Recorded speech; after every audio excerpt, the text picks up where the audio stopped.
नमस्कार दोस्तों, स्वागत है आपका हमारे YouTube channel target civil services में। तो आज है 30 मई और मध्य प्रदेश के डेली करंट अफेयर में आज हम पढ़ेंगे 30 मई के करंट अफेयर। तो लेक्चर ध्यान से देखिएगा। और दोस्तों, इसने भी वीडियो को लाइक नहीं किया है तो लाइक और शेयर जरूर कर दीजिए।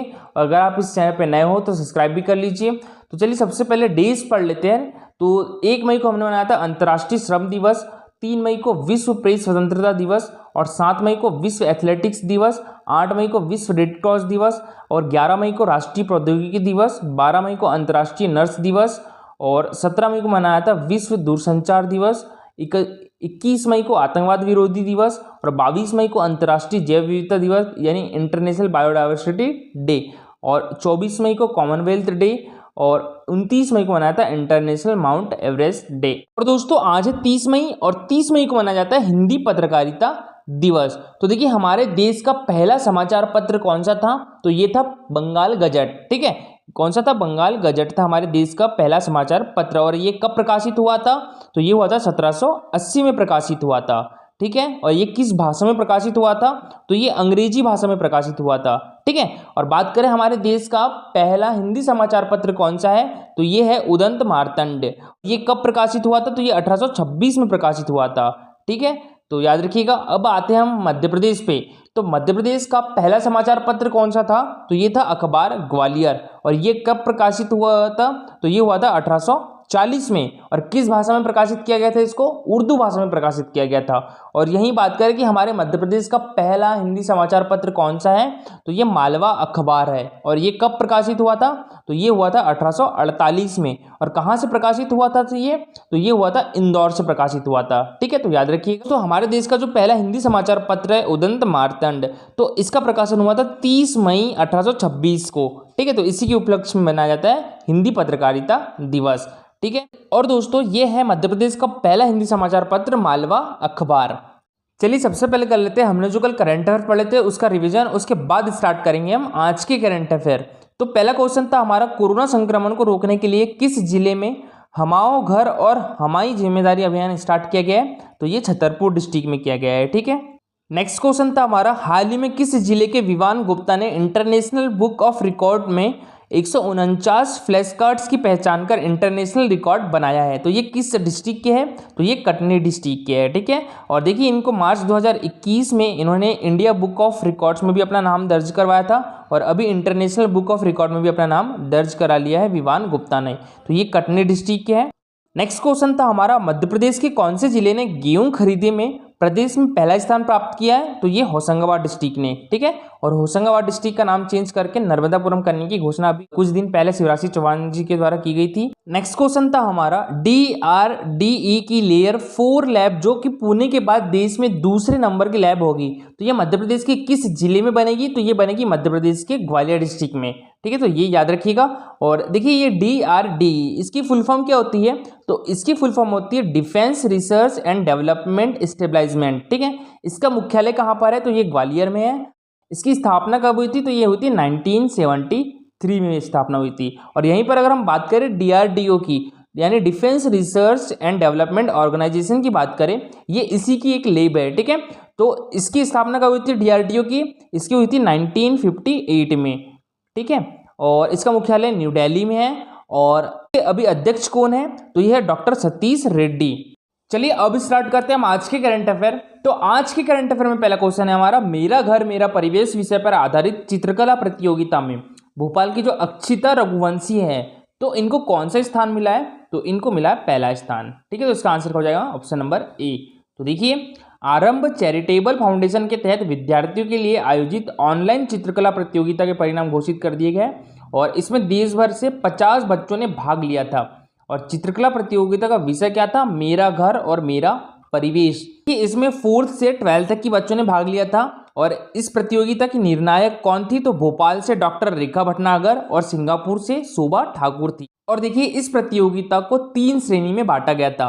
प्रथम श्रेणी में 4th से 5th तक के बच्चों के लिए, द्वितीय श्रेणी में 6 से 8 तक के बच्चों के लिए, और तृतीय श्रेणी में 9 से 12 तक के बच्चों के लिए। नेक्स्ट क्वेश्चन है हमारा, मेडिकल ऑक्सीजन में आत्मनिर्भर विषय, ये विषय याद रखिएगा। ठीक है, आत्मनिर्भर विषय पर MSME एवं युवा उद्यमियों में जागृति हेतु ऑनलाइन वेबिनार का आयोजन कहां पर किया गया? तो ये इंदौर में किया गया।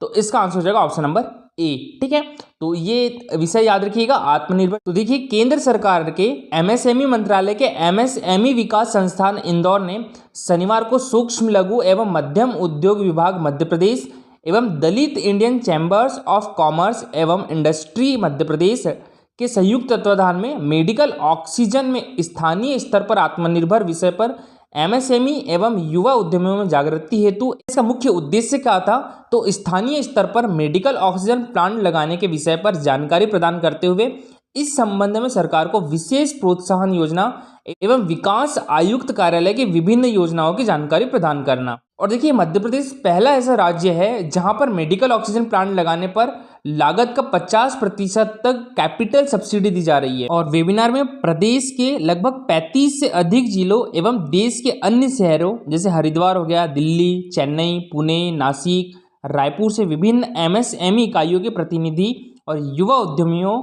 और विभिन्न अस्पतालों के प्रतिनिधि ने भाग। अच्छा, हमारे देश के एमएसएमई मंत्री कौन है, तो ये नितिन गडकरी है। नितिन गडकरी के पास देखिए सड़क परिवहन विभाग भी है और एमएसएमई मंत्री भी कौन है, नितिन गडकरी। और हमारे मध्य प्रदेश के एमएसएमई मंत्री कौन है, तो ये है ओम प्रकाश सकलेचा। नेक्स्ट क्वेश्चन है हमारा, मध्य प्रदेश प्रदूषण नियंत्रण बोर्ड इंदौर द्वारा विश्व पर्यावरण दिवस पर किस विषय पर प्रतियोगिता आयोजित की जाएगी, तो ये की जाएगी पारिस्थितिकी तंत्र की पुनर्स्थापना। तो इसका आंसर क्या हो जाएगा, ऑप्शन नंबर ए, पारिस्थितिकी तंत्र की पुनर्स्थापना। अच्छा, बात करें हम यहाँ पर विश्व पर्यावरण दिवस की, तो ये कब मनाया जाता है, ये मनाया जाता है 5 जून को। ठीक है, हर साल 5 जून को विश्व पर्यावरण दिवस मनाया जाता है। और इसको कब से मनाया जाता है, तो इसको मनाया जाता है 1974 से मनाया जाता है। ठीक है, और 2020 में विश्व पर्यावरण दिवस की थीम क्या थी, जैव विविधता थी। ठीक है, और 2021 की क्या थीम है, तो रिस्टोर अवर अर्थ 2021 की थीम है। देखिए, प्रदूषण नियंत्रण बोर्ड इंदौर द्वारा 5 जून विश्व पर्यावरण दिवस पर पारिस्थितिकी तंत्र की पुनर्स्थापना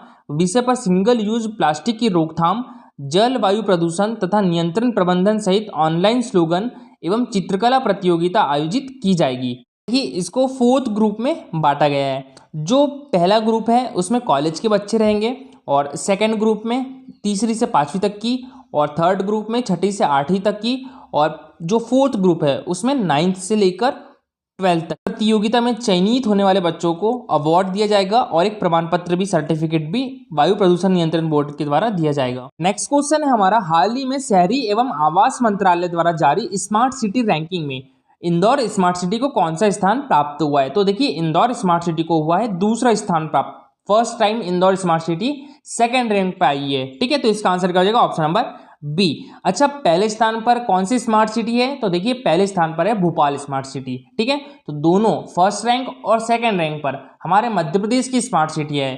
फर्स्ट रैंक पर भोपाल हो गई और 2nd रैंक पर इंदौर हो गई। ठीक है, और देखिए स्मार्ट सिटी योजना में मध्य प्रदेश के कितने शहर को लिया गया है, तो ये लिया गया है 7 शहर को। वो कौन कौन से हैं, तो देखिए पहली तो है मध्य प्रदेश की राजधानी भोपाल, दूसरी कौन सी है, मध्य प्रदेश की आर्थिक एवं औद्योगिक राजधानी इंदौर है, फिर मध्य प्रदेश की सांस्कृतिक राजधानी उज्जैन भी है, और मध्य प्रदेश की संस्कार राजधानी जबलपुर भी, सागर, सतना और ग्वालियर। तो ये मध्य प्रदेश के 7 शहरों को लिया गया है स्मार्ट सिटी योजना में। इंदौर स्मार्ट सिटी देश के 100 शहरों की तुलना में स्मार्ट सिटी रैंकिंग में 2रे स्थान पर पहुंच गई है, और भोपाल पहले से ही फर्स्ट प्लेस पे है। और देखिए, अभी शहरी एवं आवास मंत्रालय द्वारा इसके मंत्री कौन है, तो इसके मंत्री है हरदीप सिंह पुरी है। ठीक है, तो इनके द्वारा जारी की गई स्मार्ट सिटी रैंकिंग में भोपाल 79.62 स्कोर के साथ फर्स्ट प्लेस पे है, और 2nd प्लेस पे कौन है, तो 77.79 स्कोर के साथ इंदौर 2nd प्लेस पे है, और 3rd प्लेस पे है सूरत। सूरत कहाँ पर है, ये गुजरात में है, ये 77.03 स्कोर के साथ 3rd प्लेस पे है। स्मार्ट सिटी की रैंकिंग के नए पैटर्न में 9 पैरामीटर पर अंकों की गणना की जाती है। तो वो कौन कौन से पैरामीटर है, तो देखिए इसमें वर्क ऑर्डर जारी होने, कार्य पूरा होने, work order value, work order के बाद कार्य पूरा होने के लिए ग्रांट का इस्तेमाल, और फाइनेंशियल प्रोग्रेस, फंड ट्रांसफर और फंड का इस्तेमाल मीटिंग। और इसमें इंदौर को चौथे पैरामीटर में सर्वाधिक 20 अंक मिले, क्योंकि इंदौर ने शासन से प्राप्त 641 करोड़ से ज़्यादा फंड यानी लगभग 700 करोड़ का इस्तेमाल स्मार्ट सिटी से जुड़े प्रोजेक्ट में किया है। तो याद रखिएगा, शहरी एवं आवास मंत्रालय द्वारा जारी स्मार्ट सिटी रैंकिंग में इंदौर स्मार्ट सिटी को कौन सा स्थान प्राप्त हुआ है, तो दूसरा स्थान प्राप्त हुआ है। ठीक है, तो देखिए ये प्लेस चेंज होते रहती है। नेक्स्ट क्वेश्चन है हमारा, मुख्यमंत्री शिवराज सिंह चौहान मुख्यमंत्री कोविड-19 बाल कल्याण योजना, तो इसका शुभारंभ कब करेंगे, तो ये करेंगे 30 मई 2021 को। तो इसका आंसर क्या हो जाएगा, ऑप्शन नंबर ए 30 मई 2021। अच्छा, ये लागू कब से हो चुकी है, तो देखिए इसको लागू किया गया था 21 मई 2021 को। ठीक है, तो डेट याद रखिएगा, इंपॉर्टेंट है। मुख्यमंत्री कोविड-19 बाल कल्याण योजना की शुरुआत करते हुए मुख्यमंत्री शिवराज सिंह चौहान रविवार को यानी आज 199 अनाथ बच्चों को वर्चुअल कार्यक्रम में 5-5 हज़ार रुपये की पेंशन देंगे। और प्रदेश में मुख्यमंत्री कोविड-19 बाल कल्याण योजना 21 मई से लागू की गई है। ठीक है, और योजना के तहत 1 मार्च से 30 जून, ये याद रखिएगा। ठीक है, 1 मार्च से लेकर 30 जून के बीच किसी भी कारण से माता पिता या अभिभावक की मौत होने पर बच्चों को लाभ मिलेगा। देखिए इस योजना में ऐसे बच्चों को निःशुल्क राशन दिया जाएगा और पहली से स्नातक तक की पढ़ाई कराने की व्यवस्था भी दी गई है। ठीक है, और इसकी एज क्या रखी गई है कि योजना के तहत ऐसे बालक बालिका जिनकी आयु 21 वर्ष से कम हो और अगर वो कॉलेज में है अभी, तो उनकी आयु कितने वर्ष से कम होनी चाहिए, 24 वर्ष से कम होनी चाहिए। ठीक है, तो ऐसे बच्चों को ये योजना का लाभ दिया जाएगा और इन बच्चों को 5,000 रुपये की मासिक पेंशन के अलावा प्रति माह राशन और निःशुल्क शिक्षा प्रदान की जाएगी। और जिन बच्चों के रिश्तेदार उनकी देखरेख नहीं कर पाएंगे तो उनकी शासकीय बाल गृहों में व्यवस्था भी की जाएगी। तो कोविड-19 बाल कल्याण योजना का शुभारंभ कब किया जा रहा है, ये आज किया जा रहा है 30 मई 2021 को। और ये लागू कब से हो चुकी है, तो 21 मई 2021 से लागू हो चुकी है। दोस्तों कल का हमारा क्वेश्चन था राष्ट्रीय खेल दिवस कब मनाया जाता है, तो देखिए राष्ट्रीय खेल दिवस जो है वो 29 अगस्त को मनाया जाता है। तो इसका आंसर क्या हो जाएगा, ऑप्शन नंबर सी 29 अगस्त को मनाया जाता है। और देखिए यह दिवस मेजर ध्यानचंद के जन्म दिवस के अवसर पर मनाया जाता है और यह है हॉकी के जादूगर मेजर ध्यानचंद जी। तो दोस्तों सभी लोगों ने बहुत अच्छा आंसर किया और आज का जो सबसे अच्छा आंसर किया है तो वो किया एक तो रोहित विश्वकर्मा और सारा चौहान, दोनों ने बहुत अच्छा आंसर किया। और देखिए इन्होंने बताया कि मेजर ध्यानचंद जी का जन्म 29 अगस्त 1905 में इलाहाबाद में हुआ था और इन्होंने वर्ष 1928, 1932, 1936 3 ओलंपिक स्वर्ण पदक जीते हैं और 1956 में इन्हें पद्म भूषण से भी सम्मानित किया गया था। और देखिए 29 अगस्त को जो खिलाड़ी उत्कृष्ट प्रदर्शन करता है तो उन खिलाड़ियों को राष्ट्रपति भवन में राष्ट्रपति जी के द्वारा राष्ट्रीय खेल पुरस्कार से सम्मानित किया जाता है, जिसमें राजीव गांधी खेल रत्न पुरस्कार ये खेल के क्षेत्र में दिया जाने वाला सबसे बड़ा पुरस्कार है। ठीक है, और ध्यानचंद पुरस्कार और द्रोणाचार्य पुरस्कार ये कोच को दिया जाता है और ये कोच के क्षेत्र में सबसे बड़ा पुरस्कार है हमारे देश का। ये बात करें हम ध्यानचंद पुरस्कार की तो ये कब स्थापित हुआ था, 2002 में। और इस पुरस्कार में पहले 5 लाख रुपए की राशि दी जाती थी, अब इसको 2020 में कर दिया है 10 लाख रुपए की। ठीक है, और हमारे वर्तमान में खेल मंत्री कौन है, तो ये है किरण रिजिजू। और हमारे मध्य प्रदेश की खेल मंत्री कौन है, तो वो है यशोधरा राजे सिंधिया। और दोस्तों आज के लिए आपका क्वेश्चन है मध्य प्रदेश की भावांतर भुगतान योजना किस क्षेत्र से संबंधित है, तो ये आपको आंसर बताना है। ठीक है, और दोस्तों ये हमारा टेलीग्राम चैनल है, ये हमारा इंस्टाग्राम चैनल है। अगर आपको हमारे वीडियो की प्रॉपर नोटिफिकेशन चाहिए तो आप हमारा टेलीग्राम चैनल ज्वाइन कर सकते हो। और देखिए टेलीग्राम चैनल पर डेली होता है क्विजेज, तो आप उनको भी ज्वाइन कर सकते हो और इसकी लिंक आपको मिल जाएंगी हमारे वीडियो के डिस्क्रिप्शन बॉक्स में। दोस्तों लेक्चर अच्छा लगा हो तो लाइक और शेयर जरूर करिएगा और अगर आप इस चैनल पर नए हो तो सब्सक्राइब भी कर लीजिए। Thank you so